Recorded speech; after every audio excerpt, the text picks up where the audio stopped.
ये प्रशासन के लोग जब हम अपनी मांग संविधान के दायरे में रखना चाहते हैं तो हमें धौंस दिखाते हैं, मगर इन्हीं के रिकॉर्ड कहते हैं कि इस देश में बेरोजगारी के कारण हर रोज 35 नौजवान मरने को तैयार, आत्महत्या करने को मजबूर हो रहा।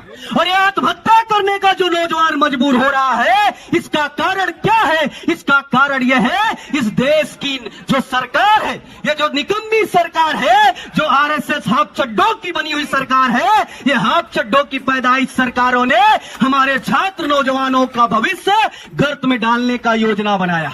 आजकल कुछ नौजवान, कुछ लोग एक तरीके से उनको नशा का एक भांग पिलाया जा रहा है। बीजेपी की सरकार की वजह से हमारी समस्याएं बढ़ रही। सही है कि बीजेपी की वजह से बढ़ रही है, मगर पूरी बात सही नहीं है। आज अगर बेरोजगारी खड़ी हुई है तो इसका जिम्मेदार कांग्रेस भी है। 1991 में इसी कांग्रेस ने आपको एलपीजी नाम का कानून लाया, लिबरलाइजेशन, प्राइवेटाइजेशन, ग्लोबलाइजेशन लाया, और इस लाने की वजह से ये सारे विभागों को प्राइवेट में देना शुरू किया। अगर आप अपना उद्धार चाहते हो, आप अपने आप को, इस देश को, अपने आप को इस देश में वास्तव में देश को भी विश्व गुरु बनाना चाहते हो, तो एक रास्ता केवल वो भी माननीय वामन मेश्राम साहब के नेतृत्व में जो छेड़ा गया है इस देश में जन आंदोलन की क्रांति का बिगुल, उस बिगुल की तैयारी करोगे। आज भारतीय विद्यार्थी मोर्चा के द्वारा ये विराट धरना प्रदर्शन आपके द्वारा इस जंतर मंतर पर संपन्न होने जा रहा है। और ये धरना प्रदर्शन खास तौर पर ये पहला नहीं है। ये 8 राज्यों से ऐसी रैलियां निकालते हुए बेरोजगारी, शिक्षा, निजीकरण के विरोध में देश भर में हमने रैलियां की, और रैलियां करने के बाद आज ये धरना प्रदर्शन का समापनी कार्यक्रम के तौर पर हो रहा इस साल का। तो ये इस साल का 2025 अंत का साल का महीना चल रहा है, यानी 2 महीने के बाद अंत होने वाला है। तो इस साल का 2025 का भारतीय विद्यार्थी मोर्चा के माध्यम से शिक्षा बचाओ और बेरोजगार नीति के विरोध में, जो बेरोजगारी है इस देश में, निजीकरण है, इन मुद्दों के विरोध में ये जो माहौल क्रिएट किया गया, ये माहौल क्रिएट करने का काम हम लोगों ने 6 महीने से इस पर निरंतर काम किया। और इसको देश भर में जो भारतीय विद्यार्थी मोर्चा के माध्यम से जो मुद्दा बनाया गया, आज ये मुद्दा राष्ट्रव्यापी मुद्दा बन चुका है। अब तक निजीकरण के मुद्दे पर कोई भी विद्यार्थी बोलने को तैयार नहीं था। अब तक शिक्षा के विरोध में जो नीतियां बनाई गई है, न्यू एजुकेशन पॉलिसी जो इस देश में लाई गई है, जो बहुजन समाज के विरोध की पॉलिसी है, इसके विरोध में राष्ट्रव्यापी स्तर पर किसी भी संगठन ने नहीं किया। आज भारतीय विद्यार्थी मोर्चा के द्वारा देश भर में ये पहुंच चुका है। साथियों, हम लोगों ने ये मुद्दा जब बनाया तो देश भर में बहुत सारे युवाओं, विद्यार्थियों ने हमें समर्थन दिया, और उनका भी आभार और अभिनंदन है। साथियों, इस देश की बेरोजगारी की हालत इतनी बढ़ चुकी है कि भारत सरकार की ही रिपोर्ट कहती है कि इस देश में, एनसीआरबी की रिपोर्ट कह रही है, मेरे घर की रिपोर्ट नहीं कह रही है, ये प्रशासन के लोग जब हम अपनी मांग संविधान के दायरे में रखना चाहते हैं तो हमें धौंस दिखाते हैं, मगर इन्हीं के रिकॉर्ड कहते हैं कि इस देश में बेरोजगारी के कारण हर रोज 35 नौजवान मरने को तैयार, आत्महत्या करने को मजबूर हो रहा। और यह आत्महत्या करने का जो नौजवान मजबूर हो रहा है, इसका कारण क्या है? इसका कारण यह है इस देश की जो सरकार है, ये जो निकम्मी सरकार है, जो आरएसएस हाफ चड्डों की बनी हुई सरकार है, ये हाफ चड्डों की पैदाइश सरकारों ने हमारे छात्र नौजवानों का भविष्य गर्त में डालने का योजना बनाया है।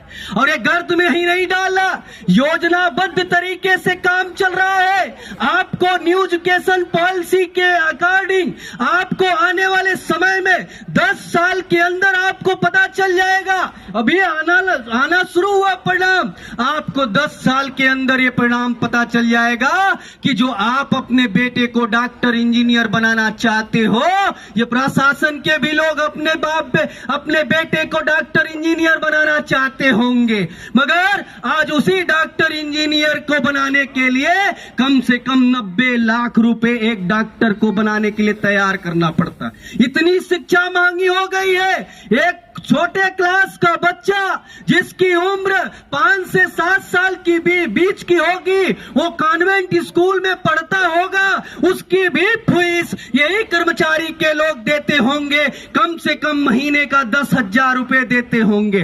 और वो जो फीस दे रहे हैं वो कॉन्वेंट स्कूल में जो दे रहे हैं ये आपकी ही कमाई का जा रहा है। इसलिए साथियों, ये केवल भारतीय विद्यार्थी मोर्चा की लड़ाई नहीं है, ये प्रशासन के भी साथियों से कह देना चाहता हूं। बार बार आपने हमें धमकी भी दिया कि हम FIR कर देंगे, हम आपको अरेस्ट कर देंगे, और क्या क्या आपने कहा। लेकिन ये भारतीय विद्यार्थी मोर्चा के वो नौजवान है कि एक बार आपके सामने मैंने कहा कि सभी को बैठ जाना चाहिए, तो अनुशासन में रह करके बैठ गए। आपसे ज्यादा ये कैडर बेस ऑर्गेनाइजेशन के लोग हैं, और ये इतिहास है, आज से भी नोट कर लिया जाए, देश भर के सभी संस्थानों को नोट कर ले कि भारतीय विद्यार्थी मोर्चा कोई भी ये ऑर्गेनाइजेशन दूसरे आंदोलन के साथ अटैच नहीं होना चाहिए। आप दूसरे आंदोलन के साथ इस ऑर्गेनाइजेशन को अटैच करना चाहते थे, ये अटैच होने वाला नहीं है। ये अटैक संविधान के दायरे में करने वाले लोग हैं, संविधान के आर्टिकल 19 के दायरे में करने वाले लोग हैं। इसलिए हमें अपने नौजवानों से भी ये अपील करना चाहते हैं। अभी आपकी समस्या बेरोजगारी इतनी हालात में पहुंचा दी गई कि ये जो भुखमरी है, ये भुखमरी आपके घर तक भी पहुंच सकती है। आपके घर में भी आपका भाई बंधु आत्महत्या का शिकार हो सकता है।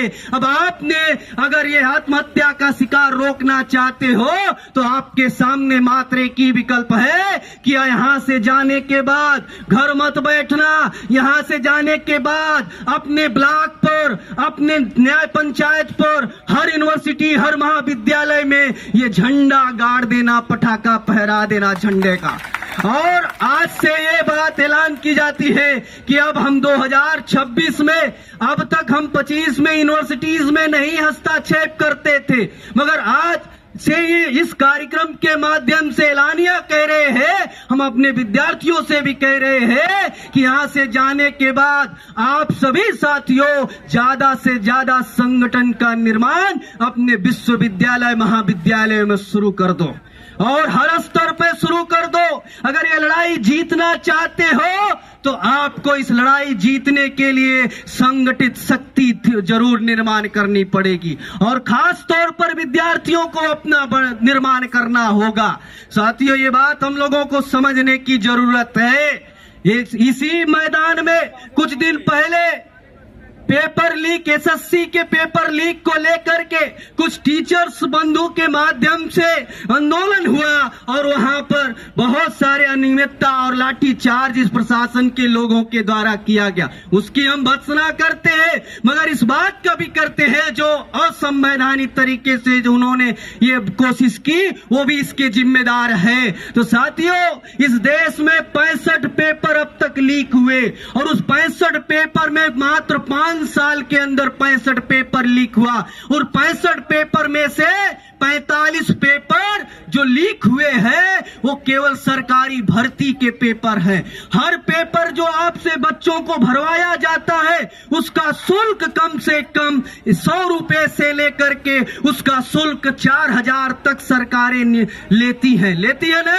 आप भरते होंगे नौकरियों के लिए आवेदन, और इन आवेदन के नाम से, सुविधा शुल्क के नाम से, परीक्षा के नाम से ये सरकार, निकम्मी सरकार, इस बेरोजगार नौजवानों से खून चूस करके पैसा लेती है, और पैसा लेने के बाद इन्हीं पैसा को वो गटक जाती है और 45 पेपरों को निरस्त कर दिया जो सरकारी भर्ती। एक पेपर अगर हुए, एक पेपर में अगर सामान्य रूप से 1 करोड़ लोग आवेदक होते हैं और 100 रुपए भी अगर जाता है प्रति व्यक्ति, तो आप सोचो कितने करोड़ रुपए भारत सरकार के खदान में जाता है, भारत सरकार के पास जाता है। यानी आपको लूटने का काम कर रही है, आपको नौकरी देने के नाम से आपको लूट का काम सरकार कर रही है। इसका भी बंदोबस्त हमें करना होगा। और इस मंच के माध्यम से मैं सरकार के लोगों से और राष्ट्रपति को आज ज्ञापन भी हम देंगे, और इस ज्ञापन में हमने ये बात कहा है कि हमारे विद्यार्थियों का ये जो फीस वसूली की जा रही है, जो शुल्क वसूला जा रहा है नाजायज तरीके से, उस शुल्क को खत्म किया जाना चाहिए। निःशुल्क विद्यार्थियों को फॉर्म भरने का, आवेदन भरने का अधिकार होना चाहिए। उसकी क्राइटेरिया आप निर्धारित करो। आप सोच सकते हो अभी एक परीक्षा फॉर्म केवल 1000 पोस्टिंग आती है, उसके आवेदक 1 करोड़ है। और नकम्मी सरकार कह रही है कि अब हमने बेरोजगारी समाप्त कर दी है, बेरोजगारी समाप्त कर दी है। हर रोज पेपर में रिपोर्ट आता है कि बेरोजगारी कम हो रही है, मगर साथियों अगर बेरोजगारी कम हो रही है तो आवेदक की संख्या कैसे बढ़ रही है? एक पेपर 1000 पोस्ट पर करोड़ों लोग आवेदक कैसे आ रहे हैं? अरे आवेदक इतने बढ़ जा रहे हैं कि भारत सरकार रेलवे मंत्रालय 1,35,000 वैकेंसी को क्लियर कराते कराते कराते 5 साल लगा दिया।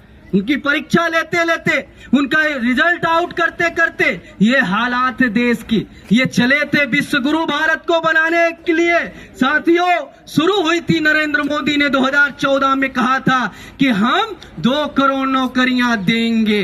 जिस नरेंद्र मोदी ने आपको कहा 2 करोड़ नौकरियां देंगे, सीएमआई की रिपोर्ट कह रही है 1 करोड़ 50 लाख नौकरियां 2018 तक इस नरेंद्र मोदी ने खत्म कर दिया। ये रिपोर्ट कह रही है, सीएमआई की ही कह रही है। तो ये नरेंद्र मोदी आपको जब कहा 2 करोड़ नौकरियां देने के लिए, इसका मतलब उल्टा समझो, वो लेने के लिए कह रहा, वो लेने के लिए कह रहा। तो नौजवानों, जब भी आपको कहेगा, ये इनकी सरकारें, निकम्मी सरकारें जब भी आपको कहेगी कि हम नौकरियां देंगे, तो समझ लेना आपकी नौकरियां छीनने की बात हो रही है। इसलिए सावधान हो जाना, इनके झांसे में मत पड़ना। और एक बात और, अंतिम बात कहना चाहता हूं, आजकल कुछ नौजवान, कुछ लोग एक तरीके से उनको नशा का एक भांग पिलाया जा रहा है कि अगर बीजेपी की सरकार की वजह से हमारी समस्याएं बढ़ रही, हमारी समस्याएं बीजेपी की वजह से बढ़ रही है। बात सही है कि बीजेपी की वजह से बढ़ रही है, मगर पूरी बात सही नहीं है। आज अगर बेरोजगारी खड़ी हुई है तो इसका जिम्मेदार कांग्रेस भी है। 1991 में इसी कांग्रेस ने इसी संसद में बजट पेश करके लाया था। बजट पेश करते समय आपको एलपीजी नाम का कानून लाया, लिबरलाइजेशन, प्राइवेटाइजेशन, ग्लोबलाइजेशन लाया, और इस लाने की वजह से ये सारी विभागों को प्राइवेट में देना शुरू किया। तो जहां जो आज हमारे पढ़े लिखे कुछ अपने आप को उनके हरिजन होंगे, लेकिन हमारे समाज के लोग किसी के हरिजन और दलित नहीं है। ये हमारे विद्यार्थी के समाज के लोग किसी के हरिजन और किसी के दलित नहीं है। इनका संवैधानिक बाबा साहब अम्बेडकर ने पहचान दिया है, शेड्यूल कास्ट और शेड्यूल ट्राइब पहचान दिया है। हमें दलित मत कहो, हमें किसी का हरिजन मत बनाओ। हम इस देश के संविधान के दायरे वाले शब्द का प्रयोग करते हैं। तो आज उसका एक आदमी कहता है कि कांग्रेस इन्हें ही सब कुछ दिया, तो हम कहते हैं कांग्रेस ने केवल बैंक का नेशनलाइजेशन किया, और बाद में 1991 में उसी कांग्रेस ने एलपीजी ला करके उसी नौकरियों को छीन लिया। जो तो दिया वो 5 साल के बाद छीन लिया, तो क्या मिला? कटोरा। वो कटोरा मिला। तो ये जो बीजेपी कर रही है नया काम नहीं कर रही है, जो कांग्रेस ने की वही बीजेपी कर रही है। तो साथियों, हम नौजवानों के बात समझने की जरूरत है कि अब ये बीजेपी और कांग्रेस के चक्कर में मत पड़ो। अब इस देश में अगर समस्या समाधान करना चाहते हो तो ये भारतीय विद्यार्थी और युवा नौजवानों को अपने संगठित शक्ति का निर्माण करके इस देश में व्यवस्था परिवर्तन, इस देश के बहुजन नायक माननीय वामन मेश्राम साहब के नेतृत्व में जो ये व्यवस्था परिवर्तन का बिगुल छिड़ा है, उस बिगुल में आप लोगों को तन मन धन से हिस्सेदार बनना होगा। अगर आप अपना उद्धार चाहते हो, आप अपने आप को